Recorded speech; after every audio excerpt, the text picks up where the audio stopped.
Tá tudo certo com vocês? Vou fazer uma perguntinha. Vocês chegaram a estudar literatura esse ano? Alguma coisa? Ou é uma aula inicial que vocês não tiveram contato mesmo? Sim, sim, maravilha. O que vocês estudaram? Maria disse que não estudou muito, não. Normal, gente. Os 3 anos do ensino médio estudando as escolas literárias. Disse que não. Modernismo um pouco. Entendi.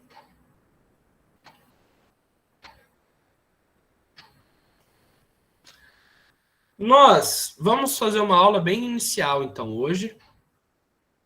Tentar retomar.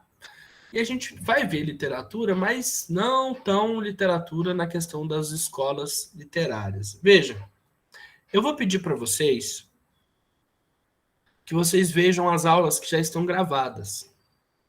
Pelo simples motivo de que o nosso tempo é escasso. O nosso tempo é escasso. E eu não vou conseguir, de setembro até dezembro, poucos meses, dar todas as escolas literárias, ainda mais porque a gente tem aula uma vez a cada 3 semanas. Então é muito importante que vocês deem uma olhadinha nas aulas que já foram passadas. Vai ajudar demais. E vai nos acelerar. Eu tenho uma metodologia muito própria, que é a maiêutica. Eu queria explicar, mas eu prefiro por usar o nome. Eu quero que vocês cheguem nas respostas. É um método conhecido como método socrático, em que vocês vão chegando às conclusões a partir de perguntas. Luz das ideias. Olha lá. O Manu falou uma coisa legal. Na verdade, quem faz as perguntas sou eu. E aí eu quero que, através das respostas que vocês dão, vocês modelem o tipo de pensamento. Obviamente, há algumas respostas que são erradas, e a gente vai dando uma cortezinha aqui, a gente vai limitando ali, a gente vai entendendo, para que vocês construam um pensamento em um processo chamado processo cognitivo, que vocês vão compreender a realidade, compreender o que se passa. Muito mais do que meramente decorar. Eu não quero que vocês decorem características de escolas literárias, nomes, autores, datas. Isso não é um ensino de qualidade, isso não é um ensino que a gente anseia aqui. Nós queremos que vocês compreendam tudo. Só que a gente tem pouco tempo. Então eu vou pedir muito encarecidamente para que vocês vejam as aulas que já foram ministradas. Não foram tantas também. Vai ajudar demais todo mundo. No entanto, nós vamos começar de uma maneira bem, como posso falar? De início mesmo. Nós vamos tratar dos gêneros literários. Porque, primeira coisa, só avisar aqui que eu consegui já.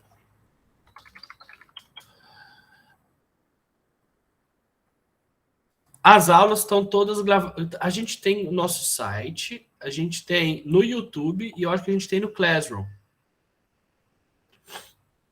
Depois pergunta no grupo que o pessoal vai indicar com facilidade. Mas nossas aulas são muito fáceis de encontrar. Se você jogar no YouTube Elza Soares, vai ter lá as aulas. Vejam as aulas de literatura, são poucas. A gente precisa compreender. E a compreensão ela se dá a partir do tempo. Eu chegar aqui e dar uma escola literária para vocês não vai adiantar muito. Vocês precisam de compreender o geral. Então hoje a gente vai tratar de duas coisas. As tradições literárias, que é muito importante para o nosso estudo, e os gêneros literários. E eu vou começar por... Gente, uma coisa. Se vocês acharem que tá travando a aula, que no começo é difícil, que vocês não sabem como responder as perguntas, tranquilo. É assim mesmo. Sabe?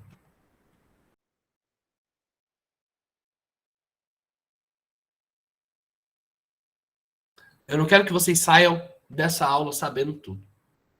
Ninguém consegue. Eu quero que vocês saibam na hora que vocês têm que saber. Eu quero que vocês compreendam. todo o processo de conhecimento que a gente vai travar aqui.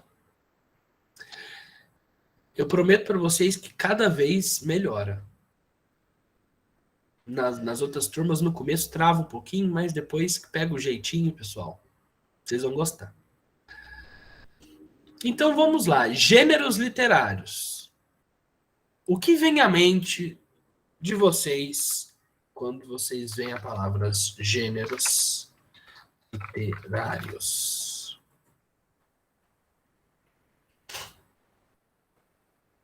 Ó, quem quiser abrir o microfone tá convidadíssimo, convidadíssimo. Eu amo. Se quiser escrever. Ó, eu falei gêneros literários, e o Johanny disse romantismo. Romantismo é uma escola literária. Não é disso que eu estou dizendo. Eu acho que gêneros literários é um estilo de escrita. Muito bem. E quais são os gêneros? Se eu não me engano, é lírico, dramático e narrativo. Perfeito. Épico. Ó que interessante. Agora a gente já vai... Tá vendo? É vocês que vão dar o tom da aula. Gente, uma coisa que é interessante é que as duas pessoas falaram épico. E o épico é o gênero narrativo.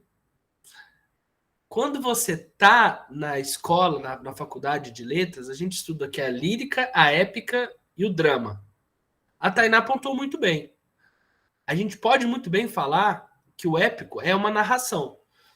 Gente, o épico vem esse nome porque as primeiras narrativas foram as epopeias. Alguém aqui conhece uma epopeia? Ou já ouviu falar de uma epopeia? Essa palavra é muito utilizada de uma forma derivativa. Que às vezes você teve uma coisa muito difícil. Isso aí foi uma epopeia. E uma das epopeias também é utilizada nesse sentido. Nós temos duas epopeias muito famosas. Foram praticamente os dois primeiros livros já escritos na cultura europeia ocidental. Vocês conhecem algumas epopeias? Quais vocês conhecem? Se conhecem? Odisseia, e tem o parzinho, que sempre que vem um, vem o outro. Que é a história de Aquiles. Aquiles dos pés ligeiros. Primo do Pátroclo. Ilíada, muito bem. Ilíada e Odisseia, escritos por Homero. Gente, eu vou falar para vocês. Pensem 5.000 anos atrás. Tinha papel e tinha como vocês escreverem 400 páginas? Vocês conseguem imaginar 400 páginas sendo escritas na pele de carneiro? E assim, como você ia vender isso? Tinha como. É complicado. Tinha como poemas serem longos ou narrativas serem longas naquela época?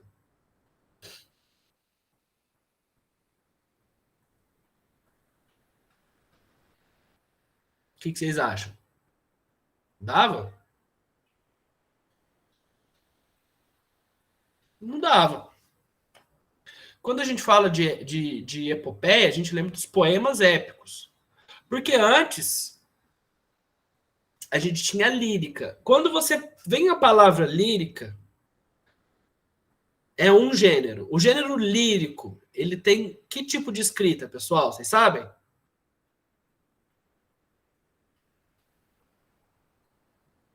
Você sabe o que é uma lira?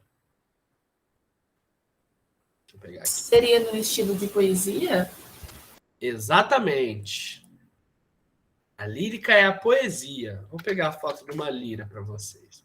Nossa, você quer ver a tristeza do ser humano? Ele jogar lira no YouTube, no Google, e apareceu o Arthur Lira, o presidente da Câmara. Eu prefiro a morte. Vou mostrar aqui para vocês, ó. Legal, ó. Rimas, soneto. A gente vai falar disso aqui. Deixa eu apresentar. Vamos aqui. Aqui. Isso aqui é uma lira, pessoal. Vocês estão vendo? Não. É um instrumento que era utilizado para tocar música mesmo. E por que lírica representa poesia? Uai, não tô entendendo nada. Musicalidade, não é? Exatamente, muito bem. Você olha um trem desse e fala assim, uai, mas isso aqui não é poesia. Claro que é. Deixa eu interromper. Gente, a rima, ela existe não só pela beleza, porque é bonito, uma coisa rimada, uma coisa estruturada, um poema. Facilidade na memorização. A gente não conseguia escrever. Lira parece harpa, assim. A harpa é um pouco maior. A lira é mais menorzinha. A harpa é aquela coisa gigante. Gente, existia uma dificuldade muito grande de você guardar as coisas. Memória. Às vezes a gente fica pensando, por que escrevia assim, por que escrevia assado? Pessoal, se você gosta de uma música, você tem que cantar ela pro seu filho, que vai cantar pro filho dele, para que as pessoas saibam qual que é o ritmo e qual que é a letra. Porque não tem como escrever e não tem como gravar. Você imagina? 5.000 anos atrás, alguém pensar em Spotify? Se você chega para uma pessoa e fala, não gosto dessa versão dessa música, a pessoa vai dar na sua cara, fala assim, eu sou o único no país que canta essa merda, filho da puta. Porque era difícil de guardar. Então toda a estrutura, ela se passa numa passagem de memorização. E aí essas memorizações se dão das maneiras mais distintas. A lírica, ela é mais fácil. Porque um poema geralmente é menor, você dá ritmo, musicalidade, para que aquilo, além de se tornar uma canção, torne-se um poema que possa perpassar a humanidade. E muitos poemas perpassaram durante muito tempo. Alguns eram escritos. Não estou dizendo que não existia escrita. De fato, ela existia. Mas era uma coisa comum. Poucas pessoas conseguiam escrever. Poucas pessoas sabiam ler. Mas todas gostavam de uma música. A narrativa, ela teve muitas dificuldades. Veja só, se a gente não tem papel em um grande volume, se a gente escreve através de pergaminhos, etc., ou se a gente memoriza, como que você vai memorizar? Vem cá, vou pegar aqui.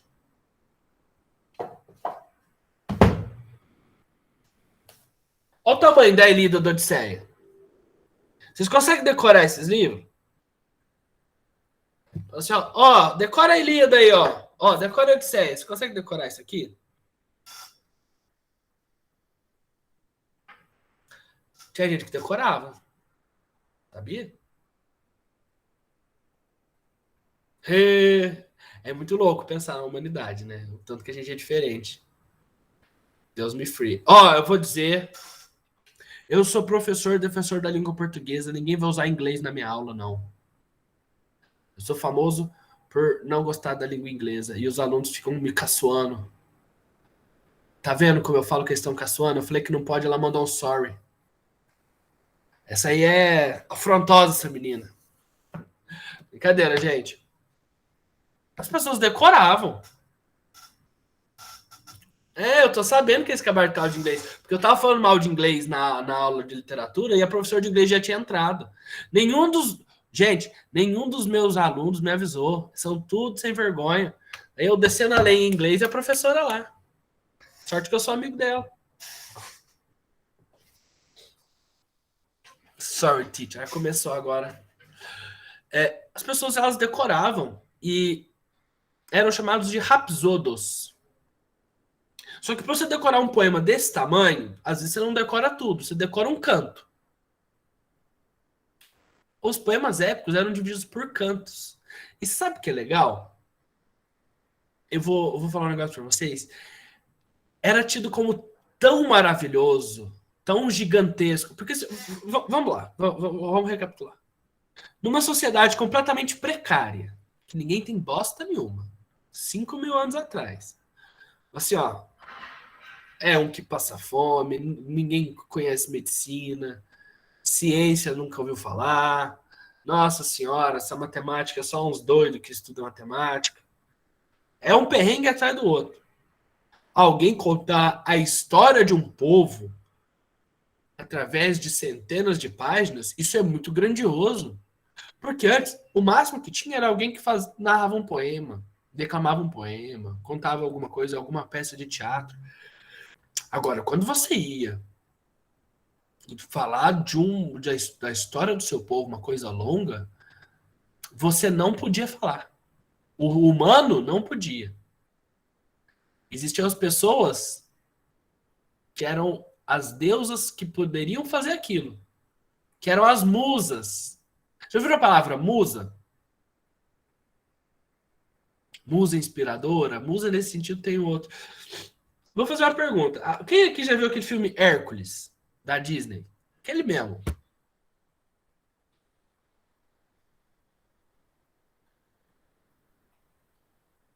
Pessoal.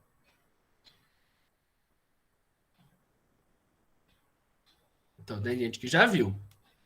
No começo do filme, eles pedem para as musas cantarem. No começo da Ilíada, fala assim: ó musa, cante a ira de Aquiles. Aquilo era tão grandioso que você não podia cantar, declamar. Você tinha que chamar alguém do Olimpo para que pudesse falar. Essa era a epopeia, era uma coisa grandiosa, era gigantesca. E ela se vale de várias questões estruturais que facilitavam a memorização. Divisão em cantos, rima, refrão. Acontece muito. Epítetos. O que são os epítetos? São pequenas explicações que você dá para os alunos, para as pessoas. Eu me antecipei. Por exemplo, a menina aqui, ó, que falou sorry. A Tainá. Eu poderia que Tainá, a ousada, que veio zoar com a cara do professor. Ou se não, Thales, o que eu dei em inglês. Entendeu? Gustavo, o que já viu Hércules. Então eles falavam assim, Heitor, o Augusto, ou Paris, o Belo, Aquiles de pés ligeiros. Eles tinham esses epítetos e é muito gostoso, assim, é muito legal ver a estrutura. Só que a estrutura evoluiu. A capacidade de escrever e de ler foi aumentando.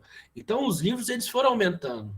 A gente tem que entender que o épico é uma forma de narrativa. Olha o cara falando que ele é burro. Aí fudeu, hein?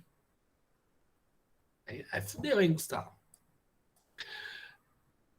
E hoje a gente tem romances grandes, grandiosos. Eu tenho aqui Guerra e Paz. Gente, Guerra e Paz é um trambolho. Olha o tamanho disso aqui. É quase 2.000 páginas. Você imagina isso aqui milhares de anos atrás? Não ia ter condição.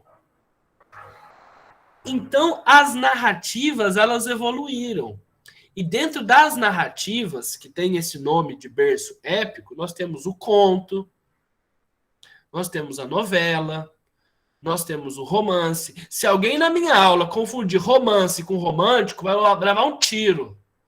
Mentira, eu sou anti-armas. Gente, o romance pode ser romântico, mas romance não tem nada a ver com amor, com sentimento, com essas coisas. Não tem. Romance é um tipo. É uma novela grande. É um livro grandioso. Uma narração. Então, eu acho que a gente meio que compreendeu qual que é a narrativa. A gente tem a lírica, que eu falei para vocês, que era a poesia. E tem um terceiro, que é mais ou menos a mistura dos dois. Que é o teatro, que é o drama. E aí a gente tem a tragédia, nós temos a comédia, mais para frente tem a tragicomédia. Esses são os gêneros literários. Alguns poemas épicos se destacam, porque eles são muito específicos. Palavra encenada, exatamente. Gente, como os épicos, eles quase que são tidos como uma coisa de fora. Porque eles contam a história de um povo, eles contam os fatos heróicos. Então a gente tem alguns poemas épicos espalhados pela história que a gente vai acabar lembrando. Ilíada, Odisseia, pelo Homero, Eneida, do Virgílio, Lusíadas, do Camões. Nós temos até um brasileiro péssimo, que nem precisa pontuar. Então, nós temos esses tipos literários. Quando você bater o olho, você tem que entender o que é aquilo. Você bate o olho, você vê uma poesia, você sabe mais ou menos o que é a poesia. Você bate um olho no livro, você sabe mais ou menos, ó, isso aqui é uma narrativa. Você consegue bater o olho no livro de teatro e ver que é um teatro. Deixa eu ver se eu tenho teatro. Esperando o Godot, do Beckett. É só diálogo. Pô, esse livro é bom, hein? Nossa. Diversas formas distintas. E é preciso, porque cada uma tem suas especificidades. Geralmente o poema aproxima mais o leitor do próprio escritor, aproxima do mundo do escritor, dos sentimentos. A narração não, a narração é um sistema complexo em que ele pode ser o narrador, ele pode não, o própria pessoa pode ser o narrador, um personagem ser o narrador ser onisciente. O discurso pode ser dado de diversas formas. Teatro também tem várias especificidades, cada um utilizado de uma maneira. Por isso é preciso que a gente compreenda quais são os gêneros literários. Por isso todo mundo vai ligar o microfone e vai falar para mim quais são os gêneros literários.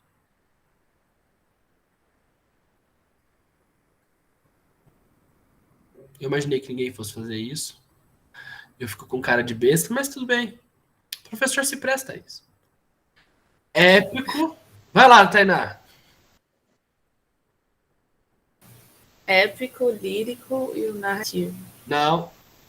Não, pera. Épico, como que é? Lírico e o dramático? Isso. Tudo bem. Se você não falar épico, você falar narrativo, tá certo. Ok. Professora, eu tenho uma pergunta. Diga. A gente tem que olhar para esses gêneros, tipo, como se eles fossem caixinhas separadas, ou, tipo, de nunca vai acontecer deles se misturar? Mistura. Ou vai? Não dá para falar que é uma caixinha separada. É muito mais o sentimento. Porque, assim, existem livros que eles têm o tom poético. Vocês já ouviram a palavra poesia ser aplicada como substantivo, como adjetivo?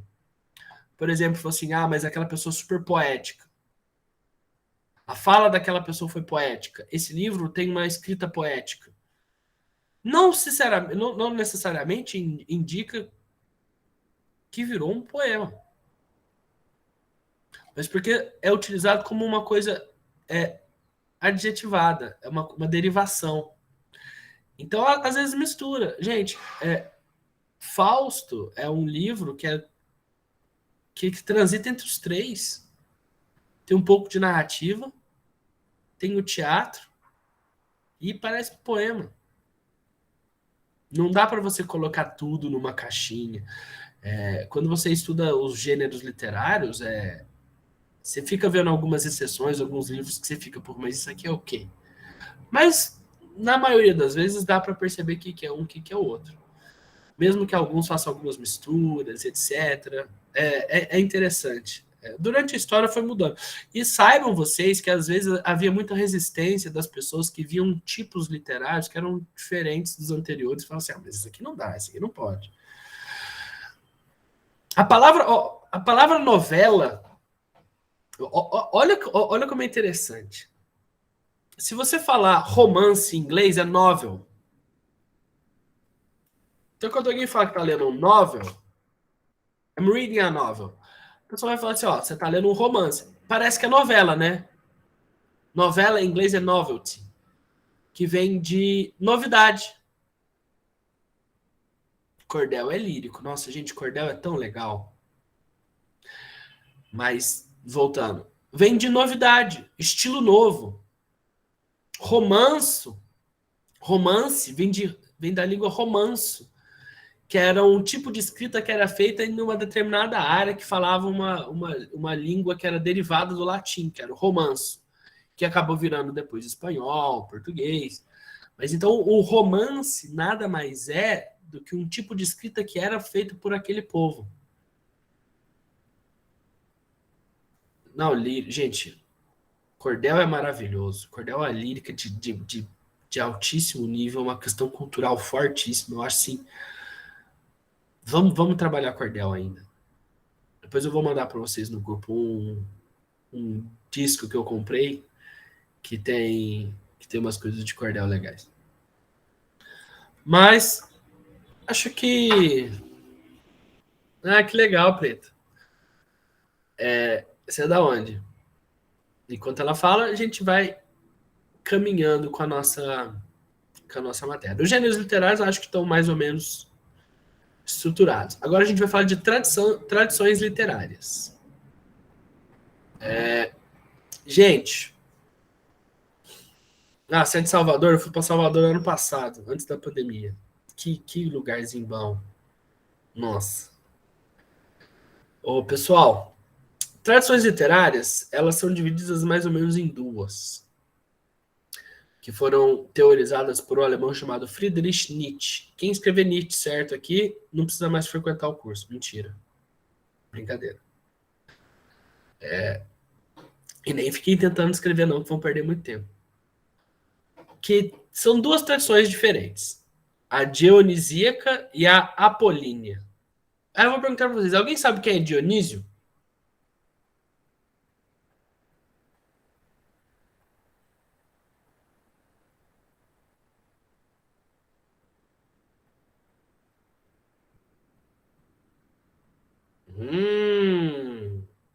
Caio falou certo. É o deus do vinho. Deus da festa, deus do vinho, deus da bagunça, da orgia, da sacanagem, do teatro. Eita, é o Baco. Conhecido como Baco na literatura, na mitologia romana e como Dionísio na mitologia grega. Mano. Só que tem o Apolo também. O Apolo, vocês conhecem?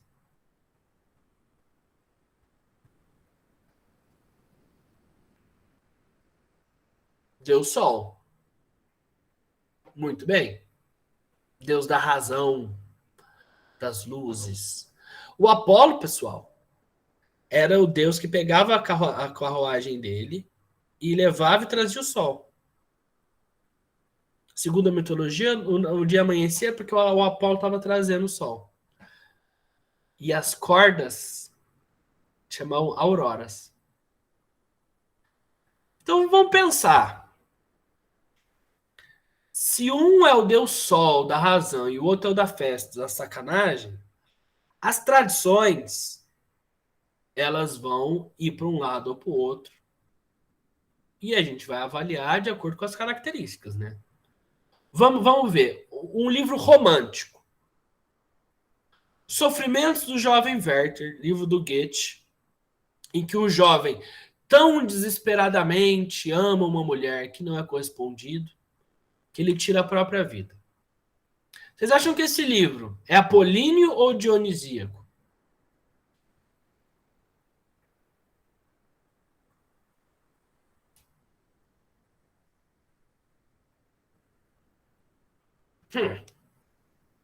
Posso repetir. Eles falam que é apolíneo. Apolo é o deus da razão, da claridade. Eu falei de um livro de um cara que se mata pelo amor não correspondido. Vocês acham que isso tem razão? Ou isso está mais relacionado a sentimentos, ao amor? O que vocês acham? É dionisíaco, gente. Agora, eu quero a resposta agora que me falou que era apolíneo. O que vocês acharam que era apolíneo?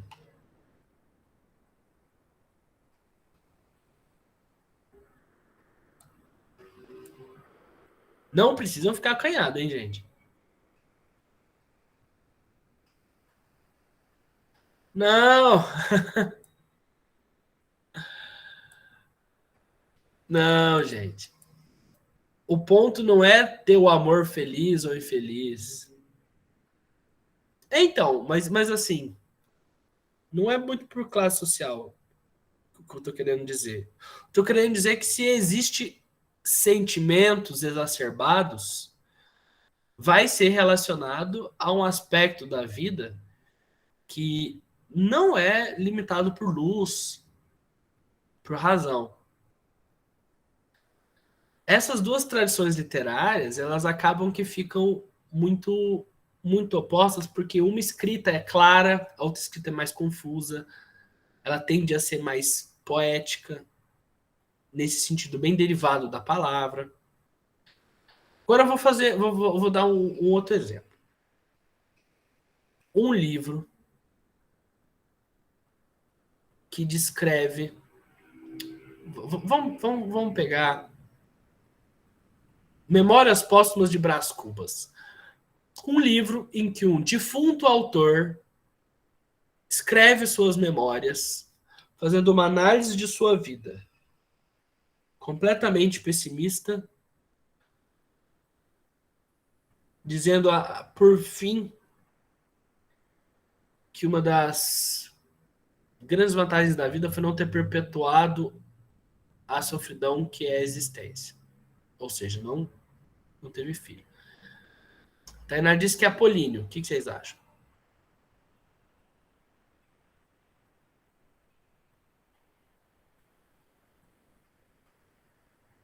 Só que agora eu vou ser aquela merda daquela questão que é assim: é apolíneo ou dionisíaco? Justifique sua resposta.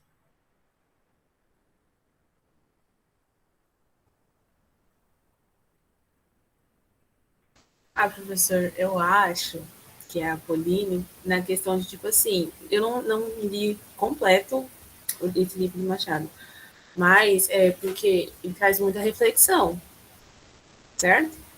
Então, Certo? se tornando algo mais racional. Eu acho que é assim, não sei. Exatamente. A Nicole falou uma coisa legal, ó. Já que ele tem uma visão racional de como foi a vida dele, ele fez de errado, etc. É racional, porque parte de um modo de pensar. No sentido de ser verdadeiro, não. Porque ele se engana, ele tem vários subterfúgios, vários métodos para tentar falsear a verdade ou o que realmente aconteceu. No entanto, é racional. Essa divisão, gente, ela fica mais calcada mesmo na razão e na emoção. Os textos apolinos tendem a ser mais claros. O texto de um barroco, que é um texto complexo, cheio de contradições, antíteses, figuras de linguagem, ele já se aproxima de uma tradição dionisíaca. Muito bem, pessoal. Isso a gente vai ser utilizado durante todas as nossas aulas. Do primeiro ao último minuto.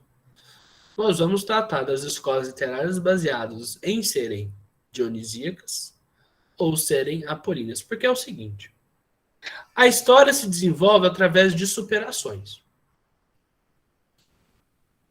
E quando um momento histórico, que é um outro fator importante que eu vou voltar logo mais, faz com que a gente escreva de determinado modo, o período que se sucede, ele tende a contrapor o que era feito anteriormente. Então é como se uma escola superasse a outra. A gente tem uma dionisíaca e uma apolínea. Dionisíaca e apolínea. E é aquilo que eu vou dizer para vocês agora. Tem um cara com uma arma apontada na sua cabeça, apontada para a cabeça dos seus familiares, e fala: escreve um texto. Como você vai escrever esse texto? Ele vai ser claro ou ele vai ser confuso? Se você tá pensando na paixão, desenfreado, você tá sofrendo, é um momento ruim, é um momento de luto, você vai escrever uma coisa, ela vai ser clarinha. Ela vai ser clara, vai ser objetiva. ou ela vai ser tortuosa, ou ela vai corresponder a várias dores que você está sentindo, e ela vai ser mais confusa, ela vai ter figuras de linguagem, ela não vai ser tão clara, você vai falar de uma forma emotiva, subjetiva. Essa palavra é muito boa, muito obrigado, Nicole. Subjetiva. Durante a história, nós temos períodos em que a cabeça do ser humano é uma zona, é uma bagunça completa por conta das dores históricas e do momento em que eles vivem. Os ideais que são propagados. E isso faz com que uma escola seja apolínea ou dionisíaca. A literatura, bem como a arte, são a representação sensível do ser humano. Você, através da sua escrita, vai passar todos os angústias e dramas da sua vida. Quando você está fazendo uma prova, você não pode usar um tom poético. Tem que ser racional. Tem que ser, estou mostrando que eu sei o conteúdo, que foi estudado, que foi trabalhado. Quando você está numa aula de teatro, uma aula de música, se você meramente reverberar o que você aprendeu, ou que você leu, provavelmente você não vai ter muito sucesso. Mesmo no dia a dia, a gente faz coisas em que a gente vai mais para um lado ou mais para o outro. Então, quando a gente trata de escolas literárias, são escolas que representam um certo período, um certo tipo de pensamento naquela hora. O Barroco, vou dar um exemplo, faz parte de um período histórico em que os seres foram libertos, porque não existe mais aquela coisa do feudalismo tão forte, mas mesmo assim eles têm medo da Igreja Católica. Então eles se livram um pouco do senhor feudal e ficam com medo de Deus. Eles ficam com a vontade de viver, mas com medo de fazer algum pecado e ir para o inferno. Então o ser humano fica completamente confuso. Ele não sabe o que ele quer. Porque agora ele pode experienciar coisas que antes ele não podia. Mas ainda tem o pecado. O texto do Barroco é confuso, é ornamentado. Nicole, essa simetria perfeita, esse excesso de forma, a gente vê bem numa escola literária chamada parnasianismo. Eu não sei se é essa que você está querendo dizer. Os poetas parnasianos se comparavam a ourives, que utilizavam a escrita como se fosse moldar uma joia. Coisa muito bem trabalhada. O parnasianismo é o melhor exemplo possível de algo apolíneo.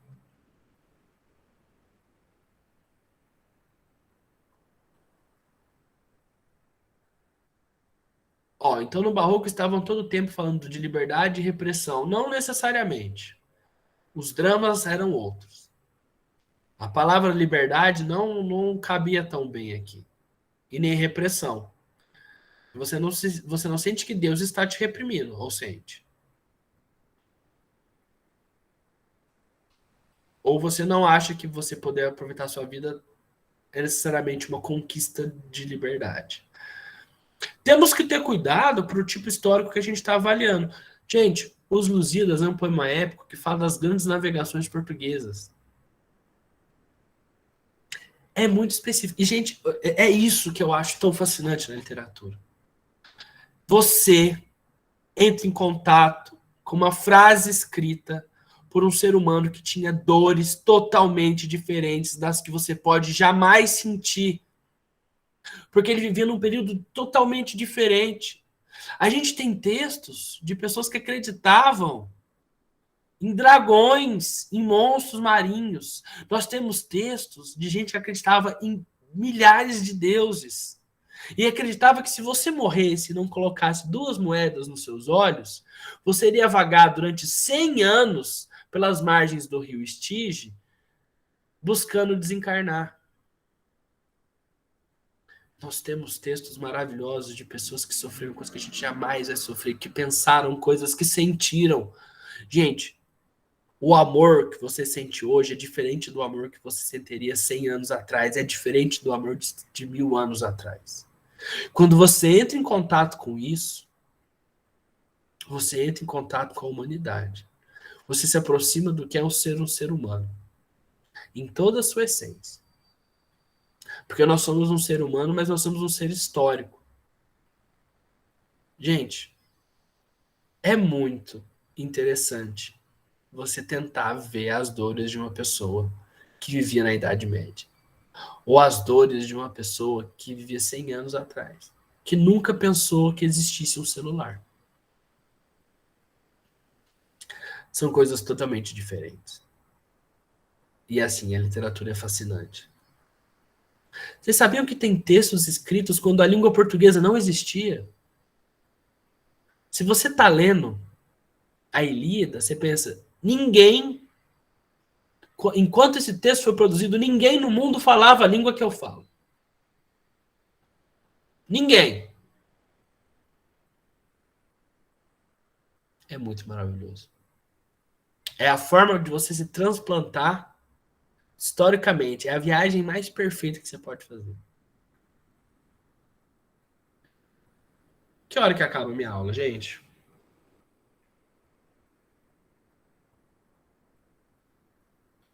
Tá confirmando aqui. Daqui a 10 minutos. Ótimo. Então, nós vamos tratar aqui da visão que vocês têm da literatura. Quero que vocês me digam o que vocês acham de ler, da literatura, e não precisam ter vergonha. Eu sei que ler é muito difícil, e que às vezes você não acha um cantinho que você tenha silêncio, você não tem livros em casa. Mas eu queria que vocês abrissem o coração. O que é ler para vocês?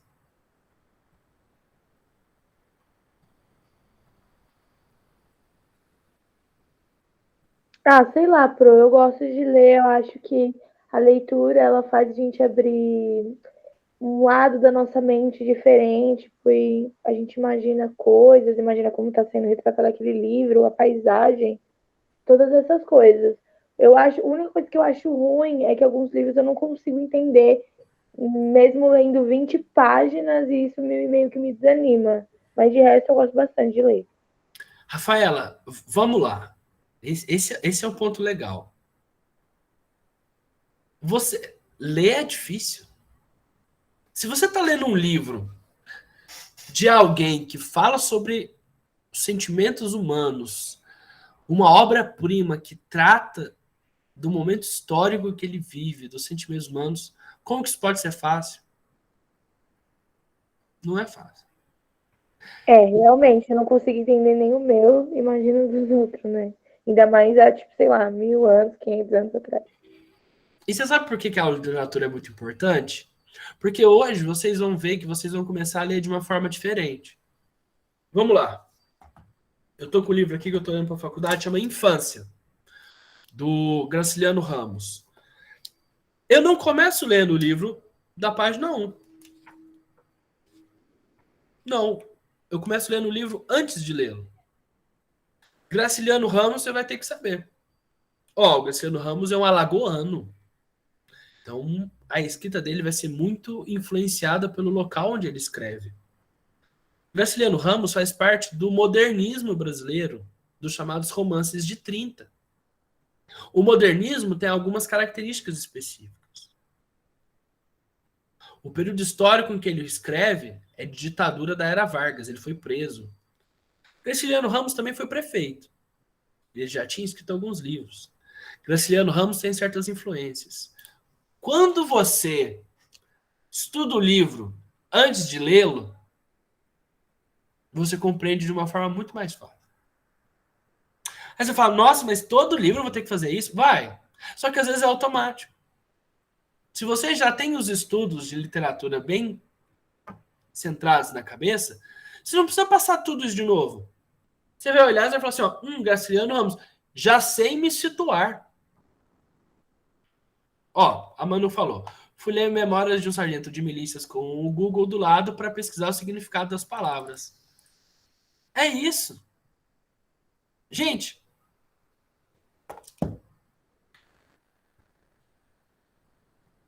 Tem noção que vocês vão poder ler o primeiro texto em língua portuguesa da história? Que é a Cantiga da Ribeirinha.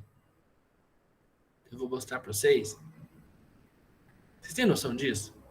Que na hora que vocês vão vocês começam a ler e tá parecido com o latim, tá parecido com o francês, tá parecido com o espanhol. Sabe por quê? Porque naquele momento histórico ninguém falava português. A língua desenvolve. Então 50 anos já dá diferença. Imagina 600. Imagina 1000.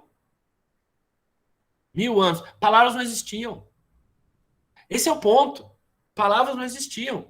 Se você fala para um soldado romano que você postou algo na rede social, eu postei, ele vai achar que você fez assim. E que você fez um sentido. Você está postado a algo. Porque as palavras, elas mudam o significado. As palavras vão criando. Isso é tão doido, gente. Você entrar em contato com algo que você jamais poderia. É isso. Você jamais poderia viver a vida de alguém na Idade Média. Mas se você lê, você se aproxima daquilo. E eu sou professor de história também. Então, para mim, não existe aula de história sem literatura. Jamais vou conseguir. Jamais vai passar pela minha mente perder o que é humano, esse tipo de coisa. Quando você vai se preparando, Rafaela, os livros vão ficando mais fáceis. E você aprende outras palavras, você aprende uma outra linguagem. Você vê que as dores eram muito complexas. Você vê coisas completamente distintas. Tem uma frase do Isaac Newton que só terminar, já te deixo a palavra, Preto. Tem uma frase do Isaac Newton que o Marx repete, que é assim: subo no ombro de gigantes para poder ver melhor. Literatura é isso. É você subir no ombro de gigantes que compreenderam o seu tempo, é você compreender outros tempos para compreender o seu tempo. Preta, pode falar. Então, professor, mais ou menos assim, acompanhando o que a Rafaela falou. Eu, na verdade, assim, tem toda a situação de dificuldade aos livros, né? Mas hoje em dia, né, tem o Google aí, tem toda a rede social, tem muita coisa que facilitou pra gente. Só pra você ter ideia, eu tenho 46 anos, tá? Acho que eu sou a mais velha da turma. Então, assim, eu sou nordestina, né? E aí, como eu falei no começo da aula, o que eu conheço de poesia ou de literatura que chega mais perto para mim é o cordel, né? São os nossos grandes poetas, né? É uma linguagem simples, né? Que não depende dessa coisa que o senhor falou da gente saber estudar, da gente saber ler, escrever, mas é algo que toca pra gente, a gente memoriza, a gente termina memorizando, né? Repente, cordel e outras coisas que tem lá no Nordeste, que é uma forma de expressar arte. A dificuldade que realmente eu tenho é que às vezes você começa a ler um livro e você não se identifica com ele porque você realmente não compreende. Então a dica seria essa, por exemplo, antes da gente ler um livro, a gente procurar saber quem é o autor, sua vida, sua cidade. Aí antes da gente ler o livro, isso facilitaria pra gente? É isso que eu quero perguntar. Ô, Preto, você sabe? E cadê o microfone aí? Eu tô me ouvindo. Você sabe que você consegue entender o cordel porque você é de lá. Pega um cara do sul e fala, não se aperreie, não. Ele não vai entender. Na hora que você falar de Lampião, da cultura... Eu tenho um cordel aqui do Lampião, que é muito legal. Da representatividade. Ele vai olhar. É porque você vem da Bahia, você vem do Nordeste. Você tem uma cultura de lá. Se você pegar esse livro que eu estou falando, Infância, o Graciliano Ramos usa termos nordestinos a dar com pau. Tem um outro livro do Guimarães Rosa, aqui, ó, Grande Sertão Veredas, que ele fica falando do modo como os sertanejos de Minas falavam.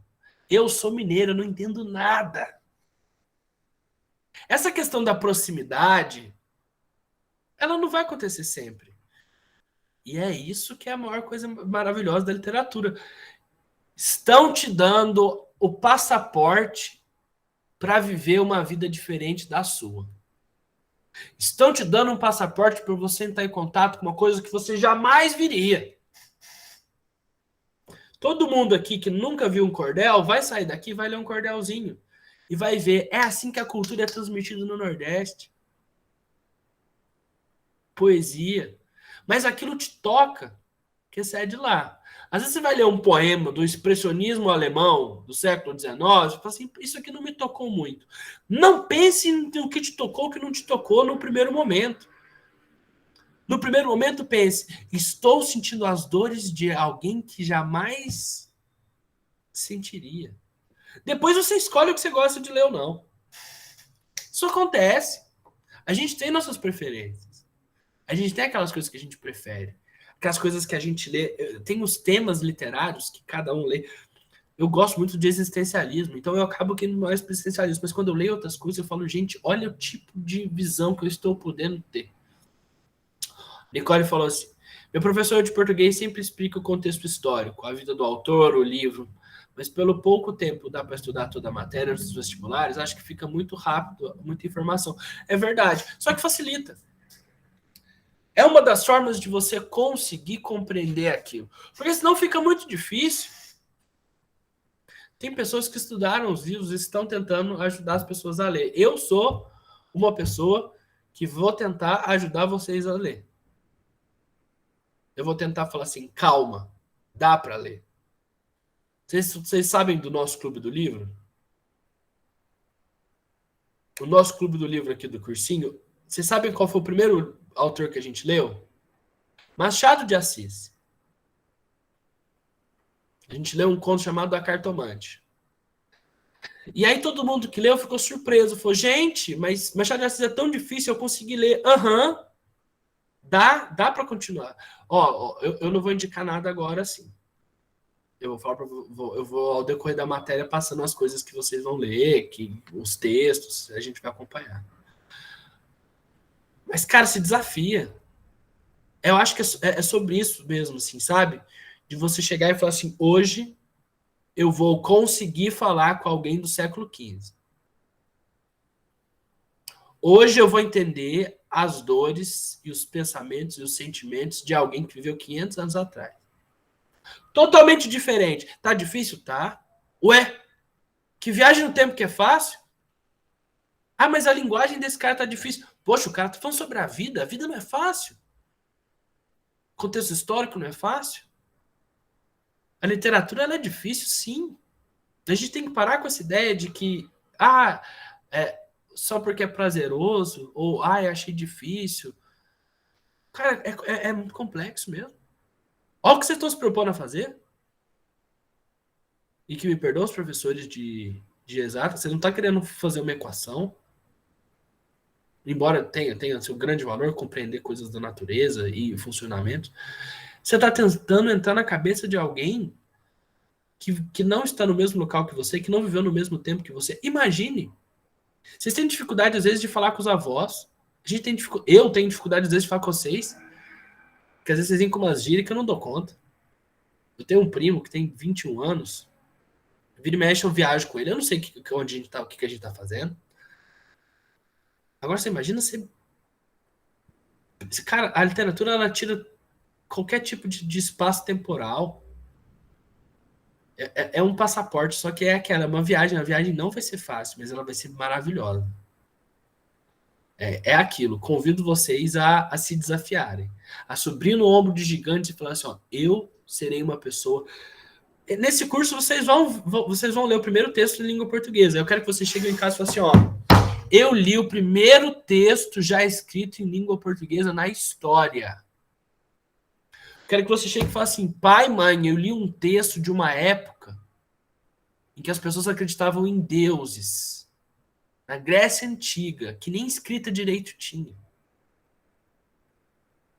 Eu acabei de ler um texto, eu acabei de ler um livro, um trecho de um autor que nasceu na Europa e que jamais tocou os pés no Brasil e falou sobre coisas que são muito parecidas com as que eu sinto. Eu até me extrapolei um pouquinho, gente. Desculpa. Espero que vocês tenham gostado da aula. Peço encarecidamente para vocês darem uma olhadinha nas aulas que já foram feitas, para a gente melhorar o nosso rendimento. Gente, vamos melhorar nosso rendimento e a gente tem pouco tempo, infelizmente. Eu queria ter mais tempo com vocês, mas a gente tem pouco. Então, tentem ver as aulas gravadas e voltem para a gente continuar. Tá certo? Eu fico feliz que vocês gostaram. A gente vai continuar se vendo bastante. Tchau, bom dia.